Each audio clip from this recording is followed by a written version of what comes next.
let's talk double agents, okay? Because that's what's really going on. Double agents.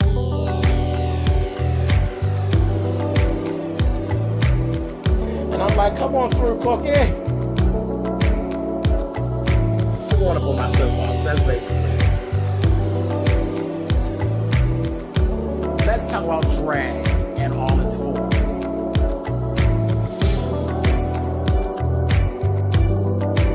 What,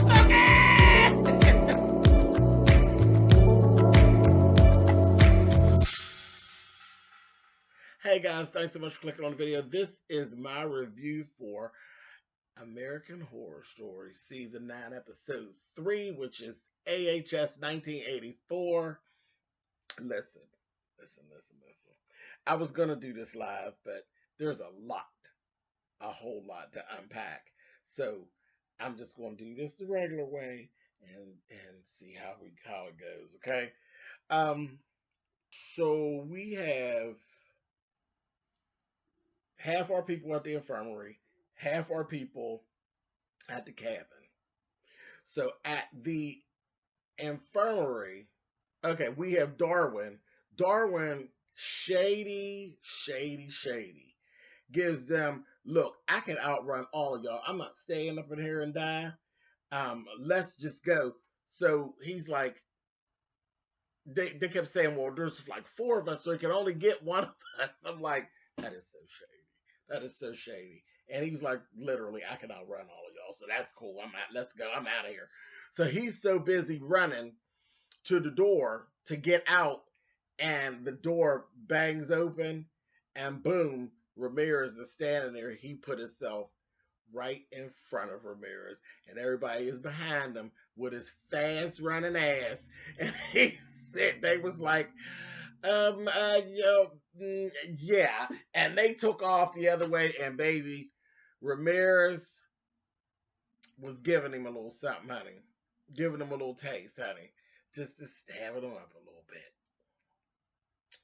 Yepper, stabbing him up. I was like, oh, good. And here, the little athlete guy, Chet, ran back, and when I tell you he tore Ramirez up, he yanked Ramirez and banged him up against the wall real hard, banged the hell out of him. I was like, okay. And this is one of my issues with old slasher films. Once you get them, why do you run and leave? Like, once you get the upper hand on them, why do you run and leave? You're supposed to finish them off. That's what they came to do to you. Finish you off. You just slammed him. I mean, he slammed him so hard on the ground. I was like, baby, get him. Now cut him. Get him, baby. Stick him, baby. Get him. He slammed him, and then they all went running. So they're making a run for the car. Okay, over at the cabin, there's 2 kids dressed like Jingles at the door. When they bust out of there, because like all the banging was going on, and then they stopped. The banging stopped. And then they're like, okay, we're going to make this run for the car. They get out there as 2 stupid idiots. 2 stupid idiots that threw a bag of shit in the room. It was just ridiculous. And they're in there laughing at them, laughing down, cracking up, thinking it was so funny. Like, this is a tradition. We come out here and we always, carry on and scare the people and all that. They look at everybody and stop, like, here Jingles, the real Jingles, had to walk up behind them and slashed them down. The 2 of them slashed them down. And we didn't realize until later on why they didn't run from Jingles, because there was a 3rd person that was with him who is built up like Jingles. He's a little fat boy, built like Jingles. They thinking it's him. And here, it was the real Jingles, baby. He gave them gutting and slicing, and they like, what the hell? And I'm like, oh, when you see somebody jacking somebody up, why are you standing there and getting your ear cut off? I'm like, this is just stupid. But anyway, so they run. So we got everybody on their way running to this here car. In the midst of Jingles chasing them, Jingles runs into the 3rd person that was actually with them other 2 idiots. That child was pitiful. Baby, he was half blind, asthmatic, couldn't see. Jingles didn't even kill him. I mean, he said, "Thank y'all for letting me."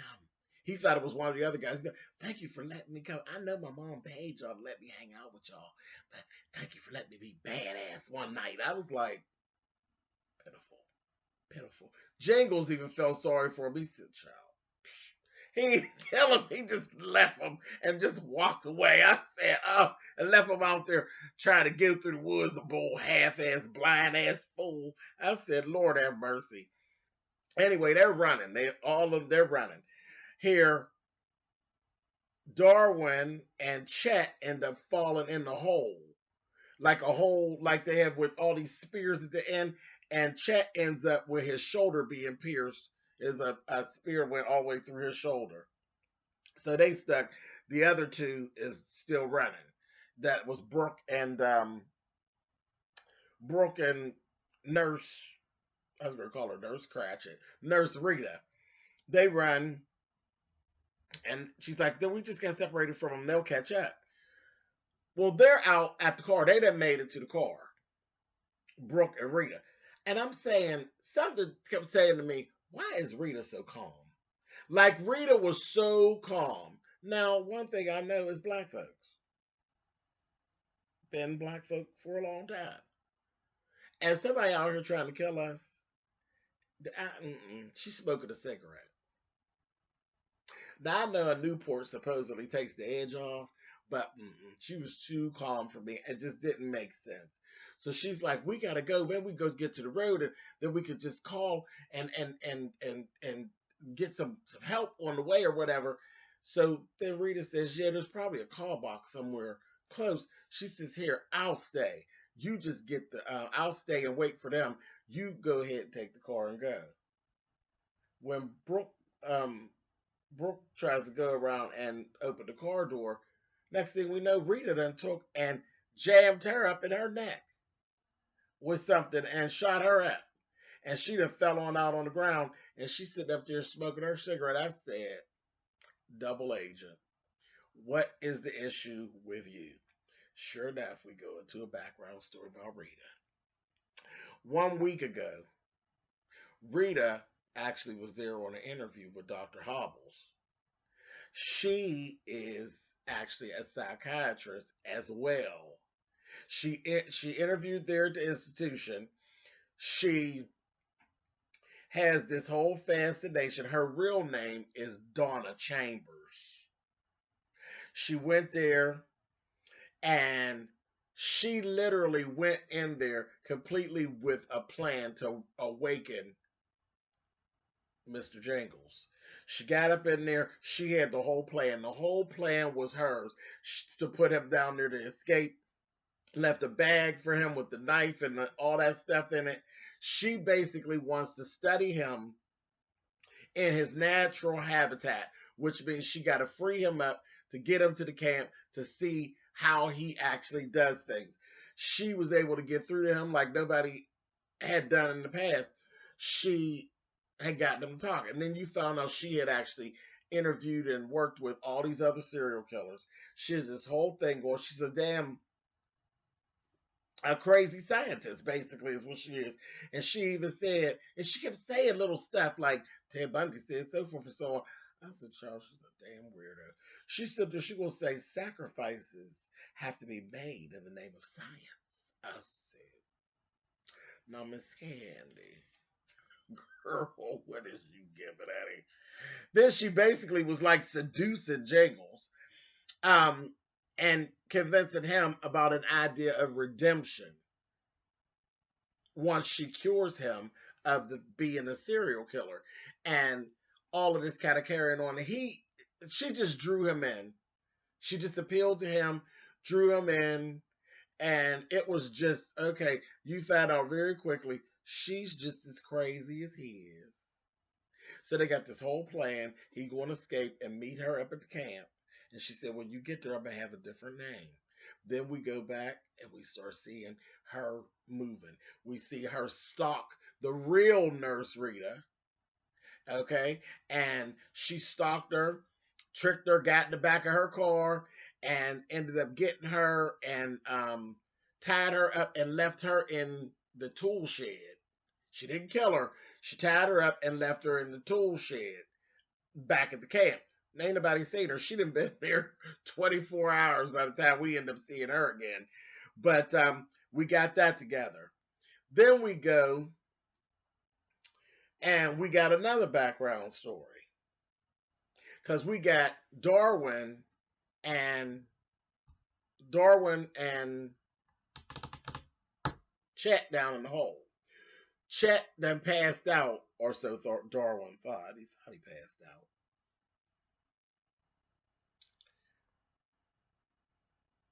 And I'm calling him Darwin. His name is Ray. I think his real name is Darwin. His real name in real life is Darwin. Ray. We got Ray. Lord have mercy. Ray. Darwin and Ray. His real name is Darwin. Ray. Ray feels the need to explain himself because he's ate up with guilt. Said the only reason why I'm here because I'm in trouble. The authorities is looking for him. So then we go back to another backstory. Last year, old Ray was in a fraternity little situation. He was in college and all of this stuff. And he's part of his fraternity, and they were doing Hell Week. And there was a whole little situation with this little Asian guy, and the little Asian guy couldn't handle his liquor, and he ended up passing out. He was passing out, and he fell down some steps, and he was unconscious. And only people seen it was there was one other little guy and Ray. And Ray's like, I'll take care of it because he thought he was dead. And so his whole thing was, ain't no need. I'll fix this so none of us get in trouble. Put him in a car and going to drive him over the edge. And he gonna say he had an accident, he fell, and nobody has to know like how it is what it is. But when he's in the process of releasing the brake and the car starts moving, the little boy done woke up. But it's too late now because the car is in motion. He can't get the car to stop. And he's trying to tell him, hit the brake, hit the brake, hit the brake. And child, down he went. So he actually killed him. He killed him. And in the process of him going, he has scratched his arm and all that. So, that done left evidence. And it was just a whole mess. So it all had went, and now the authorities was basically looking for him. And so he had done took that job and basically needed to get out of LA so he would be away. And that's how he ended up there. Then he realizes that Chet wasn't actually knocked out the whole time. He didn't heard the story, so he didn't heard the confession. I said, oh, Lord. So we already know he's a runner. He's a runner, and he's shady. He's like, oh, the hell with this. So he leaves Chet to die with the secret, and he climbs his ass on out of the hole and left Chet. I was like, oh my God. So he left him in the hole. He ends up running.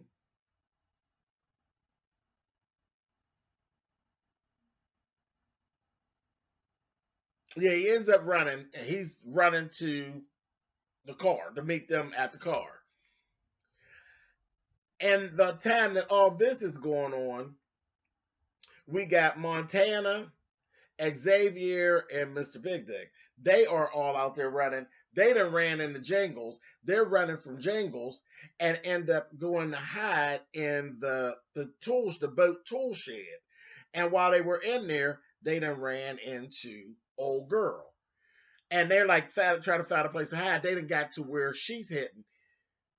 She in there making noise. They trying to cover because they had pulled the tape off her mouth, and they're trying to cover her mouth. Tell her girl, no, because she don't know nothing about no Jingles. She don't know nothing about Jingles. She just want to get free, and all she's been in contact with is Nurse Rita. So she don't really know why these fools is running. She making all this noise, and Jingles heard her. He didn't know they were in there. He heard her. He comes up there, and she done broke out of there with them and ran right in front of Jingles. And they all were sitting back there, and they just kind of like was looking while from the corner and saw how Jingles got her. He tore her ass down. He took I said, look at Jingles. Jingles over there getting all fancy with it. He ain't even bothered. I don't know. Did he take her ear? I don't know. You saw him throw the knife down and grabbed a damn oar that was broken off and took it. And she up there hollering, still sitting there in front of him. And he just took the oar and just down through her mouth and her neck, and she was stuck to the floor. I said, tore her ass up. Tore her ass down. I said, okay, that'll shut you up. But that's what you get. They was trying to tell you to be quiet, girl. But no, honey, you want to keep on hollering and trying to run. I said, I got tore up, honey. I said, okay. And then he went on because he figured that was it. He didn't know that was in there. He walks on out. So they was like, oh my God, we got to get the hell on out of here. So Montana, Xavier, and Big Dick, they run out. They end up running into Ray. So all of them is together. Ray tells them some story and lies about Chet. Talking about, I don't know what happened to Chet. We had got separated, and I covered myself with leaves. Lying. He said, he'll catch up to us. Let's go. So they get out there, and he's like, we got to go. We can't just be standing out here in these woods. We got to go. And he's like, we can send some help back or whatever. So Mr. Big Dick ends up telling him, he says, I'm not leaving. He says, and then what about Margaret and the damn, the cook? I said, oh, Lord. So he says, I'm not leaving without them. So he says, you know how to ride a bike? So he tells, because Ray just wasn't letting it go. He tells Ray, here's my keys. Take the keys and go ahead and ride on out of here. When you go get the bike, ride on out of here. And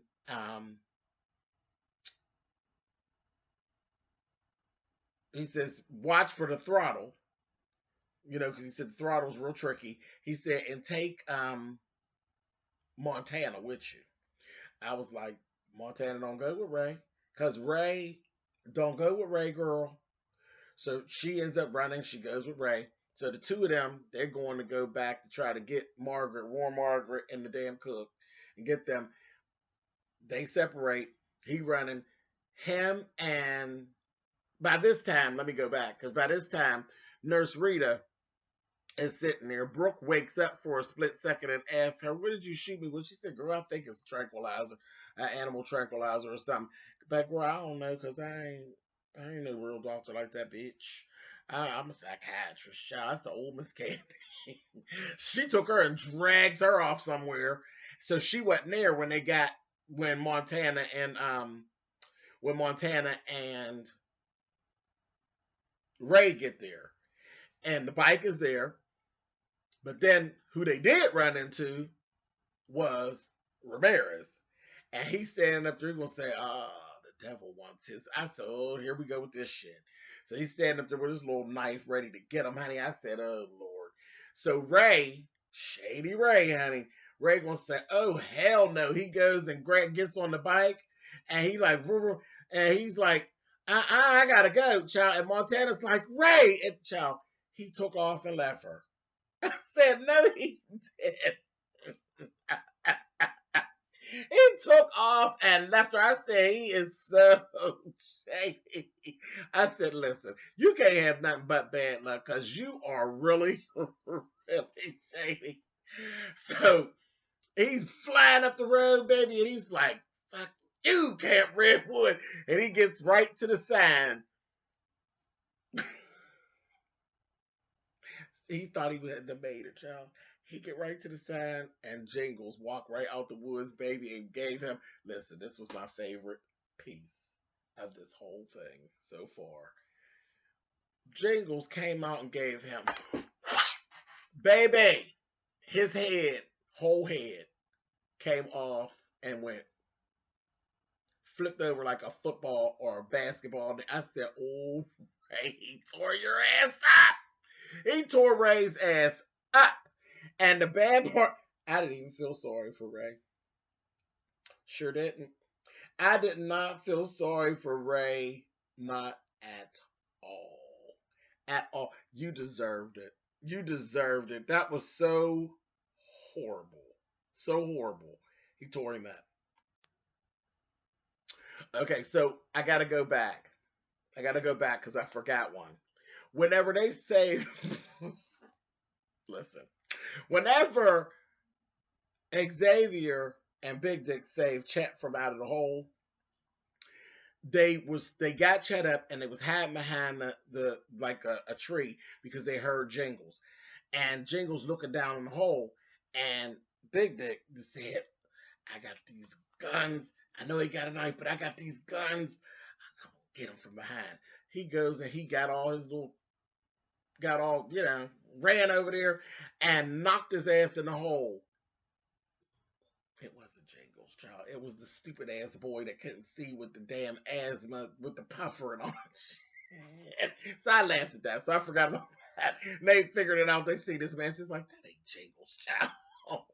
Anyway, moving back. So, okay. So we got Montana standing there with Xavier. Not Xavier, I'm sorry, with Ramirez. And he goes to get her, and he, how he's up there like he going, how he gets all seductive with the girls right before he jacks them up, honey. And she pushed him, and he pushed her back, and then they start making out. They start making out, and she bit his lip, and he's like, and she gonna say, "Why in the hell haven't you killed her yet?" I said, God, double agents. No, Miss Montana. Miss Montana. So I'm thinking, I said, oh, and they didn't go no further. We left that alone right there. I wonder if Montana has something to do with that damn, the ex fiance of Brooke. And she's setting Brooke up. I wonder if Brooke is the her that she's talking about. I said, oh my God, these double agents, I just can't. I can't with you all. So we got all of that going on. I said, this is just too much. This is just too much. This is where we ended at. Too much. Too much. Listen, I have to thank you all for getting me to watch this mess because I was thoroughly tickled today. This little double agent, because that's what it was called. This episode was called Slash Dance, and I understand because there was a lot of slashing going on. But truly, it should have been called Double Agents because that's what it was given. Everybody out here got some bullshit running. And I thought it was something strange with Miss Candy, Miss Nurse Rita, Miss Donna. I thought something was strange. Remember, she had just got sliced a little bit. And how'd you get away? Don't nobody be getting away. Some people, ain't nobody really getting away from Jingles all like that. And, a mess. A mess. So I'm interested to get to what the backstory is with Montana. And yeah, well, we got backstory on old Miss Rita, but I want to well Donna, whatever her name is, little slickster, Miss Candy, that's her name. I can't wait to see what her whole. There's probably some more to what her little situation is as well, other than just being a crazy scientist. That could be it. That could just be it. But she crazy as Jingles is. She nuts. She's nuts. But I maybe not as bad because she didn't kill that girl, but she really is out there like, yeah, kill them all, honey. I want to see how you do it. So crazy as hell. But I'm enjoying it. I'm enjoying it. I still don't like these woods and stuff and all this cutting, but the storyline got enough twists to keep me involved. Hilarious. I'll catch y'all next week.